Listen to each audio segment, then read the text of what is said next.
दोस्तों, एक अपराधी जब भी कोई अपराध करता है तो उससे पहले एक प्लान बनाता है और उसी प्लान के तहत अपने बुरे काम को अंजाम देता है। लेकिन वह सोच लेता है कि आखिर हमारा बुरा जो काम है हमारे लिए चलकर आगे बहुत ही बड़ा खुशियों का खजाना बनने वाला है। लेकिन वह सोच नहीं पाता है कि इंसान जिस तरह कर्म करता है उसको सेम वैसा ही फल मिल जाता है। आज की घटना में सेम कुछ ऐसे ही होता है। नमस्कार दोस्तों, मैं प्रदीप कुमार आपको इस टेढ़ी बात चैनल पे मैं स्वागत करता हूं। दोस्तों आज की यह जो सच्ची घटना है, यह घटना सुनाने से पहले मैं आपसे छोटा सा रिक्वेस्ट करना चाहता हूं, क्योंकि आप अगर चैनल पर नए हो और पहली बार आए हुए हो तो एक बार जाकर अपने इन्हीं प्यारे हाथों से आप इस चैनल को लाइक और सब्सक्राइब और शेयर ज़रूर कर दें, ताकि आपकी वजह से इम्पोर्टेंट होने के नाते यह जो वीडियो है यह काफ़ी लोगों तक पहुंचाया जा सके। और एक बार जाकर अपना नाम भी एक बार कमेंट बॉक्स में ज़रूर डाल दीजिए, ताकि आपका नाम कल के वीडियो में बड़े प्यारे शब्दों में हम जगह सहित ले पाएँ। इसके लिए हम आपके तहे दिल से शुक्रगुजार भी रहेंगे। दोस्तों आज की यह जो सच्ची घटना है, यह घटना ठीक उत्तर प्रदेश है और उत्तर प्रदेश में एक जाना माना ज़िला पड़ता है संत कबीर नगर, उसी के अंतर्गत एक जाना माना महूली थाना भी पड़ता है। मैं बात कर रहा हूँ ठीक उसी थाने के थाना प्रभारी संतोष तिवारी के बारे में। वो अपने कामों को करने में बड़े तेज तर्रार होते हैं, निपटाने में ऐसे होते हैं कि ना किसी की सुनते हैं और ना किसी की बड़ी जल्दी बातों पर विश्वास करते हैं। उनके तेज तर्रार की वजह से उनके थाने में उनकी बड़ी इज्जत होती है और यहाँ तक कि डीएसपी साहब भी उनके इस कर्म को देख कर तौर तरीके उसको मान सम्मान देने में कोई कसर नहीं छोड़ते हैं, संतोष तिवारी का ही। लेकिन मैं बात कर रहा हूँ ठीक है 28 अप्रैल का ही। अब वही जैसे ही सुबह का 9 बजे के आसपास का टाइम होता है तो थाना प्रभारी संतोष तिवारी जो होते हैं अपने ऑफिस में बैठ कर कुछ पुराने फाइलों को निपटा रहे होते हैं। तभी उन्हीं के सामने एक लड़का आता है, नौजवानी होता है। वह लड़का जैसे ऐसे लगता है बड़ा बदमाशी हालत में दिख रहा होता है। अब पहुंचता ही वैसे है, कहने लग जाता कि साहब हमारी बहन होती है साहब सोनी यादव, जो साहब इधर 26 अप्रैल से ही लापता है। शाम के टाइम से निकली है लेकिन साहब अभी तक घर लौट के नहीं आई है। साहब हमारा नाम है शिवम यादव और हम जो होता है यहाँ से कुछ दूर पर जो मुखलेशपुर गांव पड़ता है वहीं के रहने वाले हैं। हमारी बहन को साहब आप ढूंढ दीजिए। हमारे परिवार वाले, हमारे माता पिता, यहाँ तक कि हमारे अपने रिश्तेदार भी परेशान हो चुके हैं, लेकिन हमारी बहन सोनी के बारे में कुछ अता पता नहीं चल रहा है। अब वहाँ पर थाना प्रभारी संतोष तिवारी कहने लग जाते हैं कि आप बैठ जाइए, आराम से तसलीमत बात बताइए कि आपकी जो बहन होती है वह कहाँ जा सकती है। लेकिन यह बात जैसे ही अब शिवम सुनता कहने लग जाता कि साहब हमें नहीं पता हमारी जो बहन होती है वह कहाँ जा सकती है। हमने स्कूल में तलाश किया, हमने जो होता है साहब जाकर उसके सहेलियों के घर भी घंटे के लगभग वक्त बीतने वाले हैं, अभी तक पता नहीं चला। थाना प्रभारी संतोष तिवारी शिवम से यही कहते कि बेटा तुम बैठो और अपनी बहन का गुमशुदा का मुकदमा दर्ज करवाओ। यह बात जैसे ही उधर शिवम सुनने लग जाता है कि साहब हम कर जा रहे हैं, अपने से बड़े को लेकर आते हैं फिर वही दर्ज करवाएंगे। यह बात कहकर जो होता है वहाँ से शिवम निकल जाता है। थाना प्रभारी सोचने लग जाते हैं कि चलो नाबालिग होने की वजह से यह बच्चा थोड़ी बहुत आसास ना जुटा पा रहा हो, बड़े बुजुर्ग को लेकर आएगा, हो सकता है अपनी माँ को अपनी पिता को लेकर आए फिर गुमशुदा का मुकदमा दर्ज करवाए। यह बात कहकर चला जाता है। लेकिन शाम का वक्त आ जाता है तब भी नहीं टाइम होता है। अब शिवम जब नहीं आता ना सोचने लग जाते कि हो सकता है उसकी जो बहन होती है सोनी यादव अब लौट आई हो, जिसकी वजह से आया नहीं। लेकिन जैसे 30 अप्रैल का वक्त होता है, अब वही सुबह का टाइम होता है, तो उसी वक्त जो होता है थाना प्रभारी संतोष तिवारी के इधर मोबाइल का जो घंटी होता है बज उठता है। अब कान पे लगाते हैं तो खबर आता है दूसरी ओर से, कहने लग जाता कि साहब हम विशाल यादव ही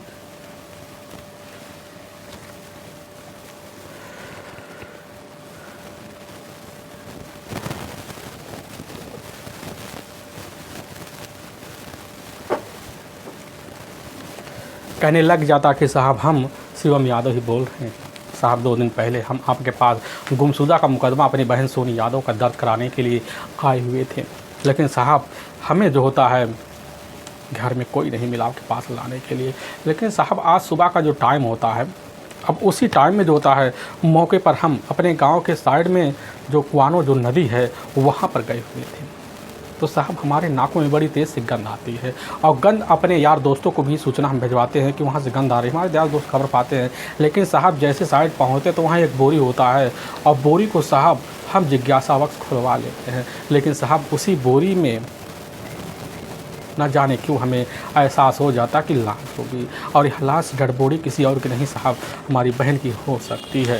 यह सूचना जैसे थाना प्रभारी संतोष तिवारी पाते इसकी सूचना अपने से बड़े अधिकारी को दे देते हैं। दल बल टीम को लेते कुआनो नदी के किनारे पहुंच जाते हैं, लेकिन देखते नदी के किनारे काफ़ी महिलाएं दहाड़ी मारकर अब से चिल्ला रही होती हैं। संख्या वहाँ हज़ारों में जुटा होता है। गांव के काफ़ी लोग सुबह के टाइम में अपने घर से निकलते तो वहीं पहुंचते हैं। थाना प्रभारी संतोष तिवारी जैसे ही जाते अंदर तो सही में देखते एक बोरी जो होता है साइड में झाड़ियों के टिका हुआ है। अब बोरी को इधर गट्ठर होता है उसको खुलवाते, लेकिन अंदर जो होता है एक युवती की डेड बॉडी होती है, काफ़ी सारे ईंटें भी भरे होते हैं। थाना प्रभारी समझ जाते कि बस करो इस डेड बॉडी की तौर तरीके से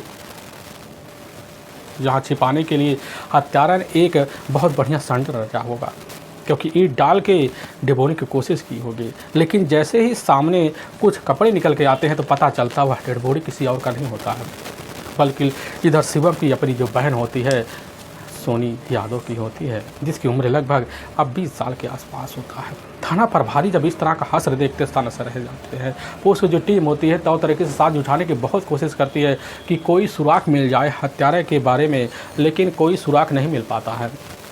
आखिर पुलिस भी कुछ ना कर पाती, वहाँ सबूत ना जुटा पाती, जिसकी वजह से बड़ी जल्दी पंचनामा भरवाती है और उठाकर अपने नज़दीकी सरकारी अस्पताल पोस्टमार्टम के भिजवाने की तुरंत कार्रवाई करना शुरू कर देती है। शिवम कहने लग जाता कि साहब रहने दीजिए ना, क्या ज़रूरी है, ख़राब हो चुकी है बॉडी। लेकिन यह बात जब थाना प्रभारी संतोष तिवारी सुनने के लग जाते कि ना, बिना पोस्टमार्टम के हम तो बॉडी को दाह संस्कार भी नहीं करने देंगे। काफ़ी जिद करना शुरू कर देते हैं। दूसरी तरफ शिवम जो होता अपने रिश्तेदार और यहाँ तक नेताओं को फ़ोन करना शुरू कर देता, बार बार दबाव मारता है।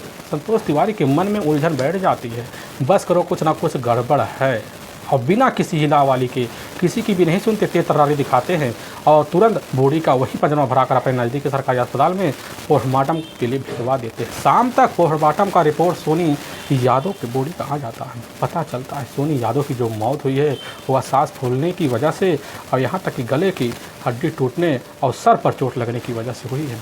थाना प्रभारी समझ जाते हैं कि बस करो सोनी यादव की हत्या कहीं और की गई, बॉडी लाकर ठिकाने यहाँ लगाया गया है। आखिर सोनी यादव का हत्या कौन कर सकता है, काफ़ी सारे सवाल होते हैं। अब इन्हीं सब सवालों को घेरों में लेते हुए पुलिस जो टीम होती है सबसे पहले अज्ञात हत्यारे के विरुद्ध धारा 302 और 201 के तहत हत्या का मुकदमा दर्ज कर लेती है। और दूसरे दिन का वक्त होता है, पुलिस की टीम पहुंच जाती सीधा का सीधा सोनी यादव के घर। अब जब सोनी यादव के घर पहुंचती है तो वहां शिवम से पूछताछ किया जाता है। शिवम कहने लग जाता कि साहब हमारी जो बहन होती है मौके में बराबर में अब विज्ञान वर्ग से परीक्षा देकर अभी तो अपनी जीवन यापन कर रही होती है, नए भविष्य की तलाशी में लगी पड़ी होती है। और साहब बराबर जो होता हमारी बहन का इस घर में तरीके से व्यवहार भी अच्छा होता है। तो वहाँ थाना प्रभारी यही कहते हैं कि एक बात बताओ शिव, तुम्हारी बहन का किसी से कोई झगड़े तकरार हुए थे या किसी के साथ कोई करीबी हो तो हमें जानकारी दो। यह बात सुनता शिवम इनकार भी कर जाता है। थाना प्रभारी कहते हैं कि ठीक है, जब तुम्हें नहीं पता तो चलो हम कोई ना कोई कड़ी तो जुटाएंगे नहीं। और यह बात सोचकर संतोष तिवारी वहाँ लग पड़ जाते हैं। पूरे परिवार वाले से पूछते हैं, किसी के ऊपर शंका हर लोग मना कर जाते हैं। इसीलिए पुलिस की टीम अब मुखबिरों का सहारा ले मुखबिर जो होते हैं गांव में बिछ जाते हैं। और जब गांव में बिछते हैं तो मुखबिर के द्वारा यही बात पता चलता है कि सही में अभी मार्च का जो महीना होता है साल में, उसी महीने में विज्ञान वर्ग का 12वीं की परीक्षा देकर सोनी यादव जो होती है अपने जीवन को संवारने में लगी पड़ी होती है। लेकिन हाँ, 12वीं की परीक्षा के बीच जो होता है अचानक उसकी पढ़ाई बंद करवा देता है उसका अपना भाई विशाल यादव, जिसकी वजह से वह कोचिंग सेंटर का सहारा लेती है। इसीलिए पुलिस की टीम कोचिंग सेंटर में पहुंचती है। वहाँ के जो अध्यापक होते हैं इधर राजेश यादव जी, पुलिस की टीम उनसे पूछताछ करती है। लेकिन वहाँ पर भी यही पता नहीं चल पाता है कि आखिर सोनी का किसी के साथ कोई अपना करीबी हो या किसी के साथ पुरानी रंजिश हो, कोई उसकी सहेली अपनी दुश्मन हो। लेकिन वहाँ पर पता चलता है कि इधर सोनी यादव बड़े ही नेक दिल की थी, बात करने में एक नंबर चंचल भी होती है। आखिर वह बच्ची किसी की क्या कर सकती है, यह बात मुखबिर आके थाना प्रभारी को देते हैं सूचना के तहत। थाना प्रभारी कहने लग जाते हैं कि आखिर तब क्या हो सकता है। और पुलिस की टीम मुखबिर को अलर्ट कर देते हैं। मुखबिर लग पड़ जाते हैं और मुखबिर के द्वारा पता चलता कि हाँ, इधर इलाके का ही रहने वाला एक जाना माना विशाल यादव नाम का युवक है। उसी के साथ सोनी का काफ़ी महीनों से प्रेम रिश्ता था। इसकी जानकारी जब जाकर सीधा का सीधा शिवम को लगता है तो शिवम इसी बात को लेकर अपनी बहन की मार पिटाई यहाँ तक कि खुन्नस खाना शुरू भी कर देता है। और यहाँ तक कि कई बार जो होता है अब विशाल को फ़ोन पे धमकी भी दे चुका है। पुलिस की टीम विशाल को अपने कस्टमर में पूछताछ करती, विशाल यही कहता कि साहब हाँ, हमारे बीच जो होता है सोनी का प्रेम रिश्ता था, लेकिन साहब इसकी जानकारी शिवम को था। और शिवम जो होता है बार बार फ़ोन करके धमकी भी देता था कि हम तुम्हारे साथ अपनी बहन की ज़िंदगी भी ख़त्म कर सकते हैं। यह बात जैसे पुलिस की टीम सुनती है, अब बिना किसी हीला हवाली के एक टीम लेती पहुंच जाती सीधा का सीधा अब इधर शिवम के घर, और शिवम को अपने कस्टडी में लेती है, लेकर थाने पहुंच जाती है। और लेकिन जब थाने में बैठता है शिवम तो वहां पुलिस की जो टीम होती है उनके चेहरे को देखती है, और देखने के बाद जो होता शिवम नहीं समझ पाता आखिर हम बोले क्या। और बिना किसी दवाले करने लग जाता है कि साहब हाँ, हमने इन्हीं प्यारे हाथों से अपनी बहन इधर सोनी यादव की बेरहम तरीके से ज़िंदगी इस दुनिया से जुदा की है। लेकिन जो कहानी बताने से पहले जो सच्चाई बताते हैं सुनकर लोग हिल आ जाते हैं। पता चलता है कि शिवम के साथ उसका अपना सगा मामा जो होता है और साथ में उसके अपने चाचा इधर जो ठीक वहाँ से कुछ दूर पर उन्हीं का अपना मकान पड़ता है, वहीं के रहने वाले होते हैं। वो उसकी टीम उनको भी कब्जे में लेती है। और घनश्याम होते हैं, लेकिन घनश्याम को कुछ अता पता नहीं चलता है। पांचवा अभियुक्त होता है घनश्याम, वो फरार चलता है। लेकिन जब चारों से पूछताछ किया जाता है, अब जो सच्चाई निकल के आता है उससे सुनकर जो होता है हर किसी का कलेजा भी हिल सकता है। असल में उत्तर प्रदेश का जाना माना जिला पड़ता है संत कबीर नगर, उसी के अंतर्गत थाना मुरली भी पड़ता है, और वहीं एक मुखलिसिपुर गाँव पड़ता है। अब उसी गाँव के रहने वाले होते हैं इधर रविंद्र नाथ यादव। उनके परिवार में उनकी अपनी पत्नी भी होती है, लेकिन रविंद्र यादव जो होते हैं मौके पर मोरिस रहा करते थे।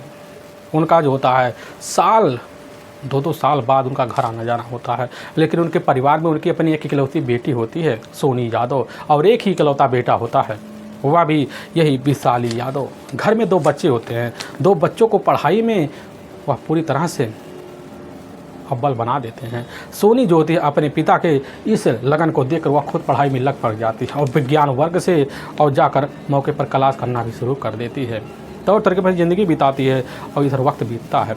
लेकिन इसी बीच जो होता है सोनी का अपने ही गांव से एक लड़के से काफ़ी लगाव हो जाए, जिसका नाम होता है अब विशाल यादव। विशाल के साथ सोनी का बराबर प्रेम रिश्ता भी चलना शुरू हो जाता है, और चलते चलते दोनों के प्रेम रिश्ते की जानकारी पूरे मोहल्ले में फैल जाती है। और सोनी जब भी मौका पाती फ़ोन पर विशाल से भी लग पड़ जाती।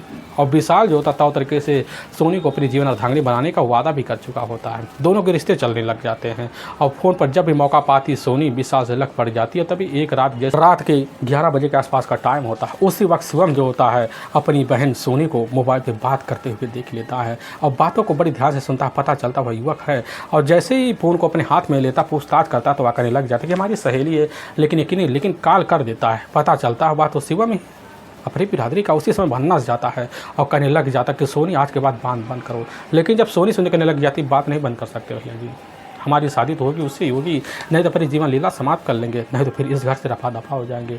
यह बात जब सुनता है शिवम उसे सन्न रह जाता है, और उसी दिन से अपनी माँ को अपनी पूंजी में रखता है और धमका के रखता है, अपनी बहन के ऊपर लगाव मार देता है। लेकिन चोरी छुपे तो मिलना जुलना होता है।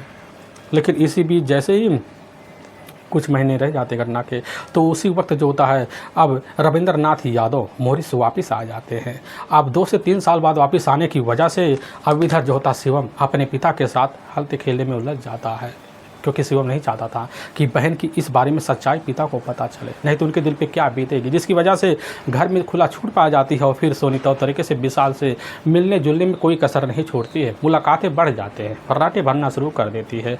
लेकिन जैसे ही दोबारा खबर आकर इधर खुद अब शिवम को लगता, शिवम उसी समय कह देता है कि बस करो, अब सारी हदें पार हो चुकी है, अब इसके अलावा कुछ रास्ता बच नहीं रहा है। जिसकी वजह से अब जो होता खुद फैसला लेता है। उसी फैसले के तहत इधर शिवम जो होता है अपनी बहन को रास्ते से ठिकाने लगाने का बहुत ही बड़ा खतरनाक प्लान बना लेता है, और अपने पिता को मोरिस जाने का इंतजार भी करना शुरू कर देता है। लेकिन जैसे ही 22 अप्रैल साल 2016 का वक्त होता, उसी दिन उसके जो पिता होते हैं अब मोरिस जाने के लिए मौके पर निकल जाते हैं। लेकिन उसी वक्त इधर शिवम के अपने सगे मामा होते हैं पन्नेलाल यादव जो गोरखपुर जबरेला हरपुर बुधर के रहने वाले होते हैं, वह भी पहुँचाने गए होते हैं। वह अपने ही मौके पर साली को पहुंचाकर वापस जो होता है अपनी बहन के पास आ जाते हैं। लेकिन उसी वक्त जो होता है शिवम जाता है, जाने के बाद पन्नेलाल मामा से मुलाकात करता है, अपनी बहन के बारे में क्या पता। उसी वक्त पन्नेलाल जो होता है अपने भांजे की बात सुनकर उसके प्लान में शामिल हो जाते हैं और उसकी जानकारी पन्नेलाल जो होता है अपने चाचा सीताराम घनश्याम और इसमें परमात्मा को दे देता है, पड़ोस के रहने वाले।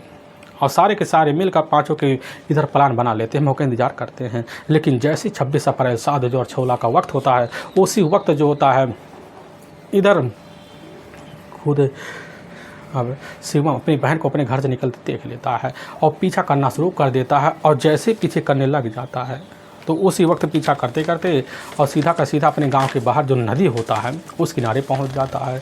तो सोनी एक युवक के साथ जो होता है मौके पर वहीं बातों में उलझ पड़ती दिखाई दे जाती है। यह नज़ारा देख कर वह सनस रह जाता है और घर पहुंचता, लेकिन उसकी बहन कुछ ही घंटे बाद वापस आती है। और जब वापस आती पूछताछ करना जब शुरू कर देता है शिवम, तो कहने लग जाते कि हाँ, हम शादी करने के लिए भी तैयार हो चुके हैं और हम जो होता है किसी के दबाव में नहीं आएंगे, ना तुम्हारी बात सुनेंगे ना माँ की बात सुनेंगे और अपनी ज़िंदगी अपने हाथों से बनाएंगे, क्योंकि हम भी पूरी तरह से अब बालिग हो चुके हैं, अपना फैसला खुद ले सकते हैं। सारी बात सुनता है उसी समय अब शिवम सनस रह जाता है और ना कुछ सोच पाता ना कुछ समझ पाता है, काफ़ी सारे डम के डर जाता है। लेकिन जैसे ही सोनी अंदर जाती है उसी वक्त अपने मामा पन्नालाल को जगाता है और फिर अपने ही चाचा इधर मानसीराम जगाता है और पड़ोस के घनश्याम को जगाता है और उनको लगाता है, चारों को चारों साथ लेता है। फिर खबरें पहुंच जाता है, पांचों को पांचों मिलकर वहीं गला दबाकर जो होता है सोनी यादव की हत्या कर देते हैं। अब बॉडी को ले जाकर एक भूसे में छुपा देते हैं। लेकिन जैसे 27 अप्रैल का रात का 2 बजे के आसपास का टाइम, उसी वक्त पांचों के पांचों मिलकर बोरे निकालते हैं और निकालने के बाद जो होता है बॉडी को ठिकाने लगाने के लिए पहुँच जाते हैं कुआनो नदी के किनारे और ले जाकर एक बोरी में डम करके वहाँ डाल आते हैं और फिर घर पहुंचते हैं। लेकिन जैसे ही शाम सुबह टाइम होता है तो उसी वक्त इधर खुद जो होता सोनी की अपनी माँ अपनी बेटी को जब ढूंढती है दहाड़े मार के चिल्लाती है, जिसकी वजह से इधर शिवम अपनी माँ के साथ अपनी बहन की तलाशी करने का नाटक करना शुरू कर देता है, खोजबीन करता है। लेकिन जब शिवम को एहसास होता है कहीं पड़ोसी नदी के किनारे ना पहुँच जाए, तभी दूसरे दिन जो होता है अब पहुंचता है रात के टाइम अपने मामा अपने चाचा के साथ नदी के किनारे और एक नौका का सहारा लेता है और फिर उसी पे बोरी सहित लाता और फिर बोरी में काफ़ी सारे पत्थर डालता, फिर ले जाकर नदी के साइड में एक खड़ा देखता वहाँ डम कर देता है, फिर घर चलाता है। लेकिन घर वालों के दबाव की वजह से परेशान हो जाता है और थाने पहुँच जाता है 28 अप्रैल को। थाना प्रभारी को सूचना देता है और फिर वापस आ जाता, फिर उसकी हिम्मत जवाब दे जाती है। और लेकिन इधर दूसरी तरफ प्लान बना के बैठ जाता है कि पुलिस जब पूछताछ करेगी कि तुम्हारी बहन के गुमशुदा वाले दिन तुम कहाँ थे, तो हम जवाब दे देंगे, क्योंकि उससे पहले प्लान बना चुका होता है। अपना मोबाइल जो होता है ले जाकर अपने दोस्त की एक पार्टी के घर में शामिल कर देता है ताकि पुलिस पूछताछ करे। और दूसरी तरफ उसके जो अपने चाचा होते हैं वह भी अपनी बाइक ले जाकर रिश्तेदार के खड़ा करता ताकि उनको लगे। लेकिन सारे सबूत जो होता है पुलिस कतकंडे लगते हैं, लेकिन हर वक्त झूठे साबित हो जाते हैं, जिसकी वजह से पुलिस की टीम अब टाइम नहीं लगाती है और ले जाती है पांचों को अपने कस्टडी में लेती है और लेकर थाने पेश करती है। लेकिन जो सच्चाई निकल के आते हैं सुनकर हर किसी का कलेजा भी हिल सा जाता है। पुलिस की टीम पांचों के ऊपर काफ़ी गंभीर धर्म मुकदमा दर्ज करके ले जाकर हमेशा हमेशा के लिए जेल सलाख के पीछे डाल भी देती है। दोस्तों, हमें इस घटना का सुनाने का जो उद्देश्य है किसी के दिल को ठेस पहुँचाना नहीं है, बल्कि आपको यह बताना कि आप जहाँ भी रहें आप सावधान और सतर्क जरूर रहें। दोस्तों, हमारे कुछ ऐसे व्यूअर हैं जो हमारे वीडियो को लगातार वॉच करते हैं, जिसमें दीपक कुमार ठाकुर मध्य प्रदेश उज्जैन के ही और राम अजोर जी उत्तर प्रदेश आजमगढ़ के ही और इधर कृष्णा सिंह उत्तर प्रदेश अम्बेडकर नगर के और इधर मनोज कुमार प्रभारी उत्तर प्रदेश कानपुर जिले के ही। इन सब व्यूअर का हम तहे दिल से शुक्रगुजार रहेंगे और फिर मिलेंगे एक नए वीडियो के साथ। तब तक के लिए जय हिंद और जय भारत।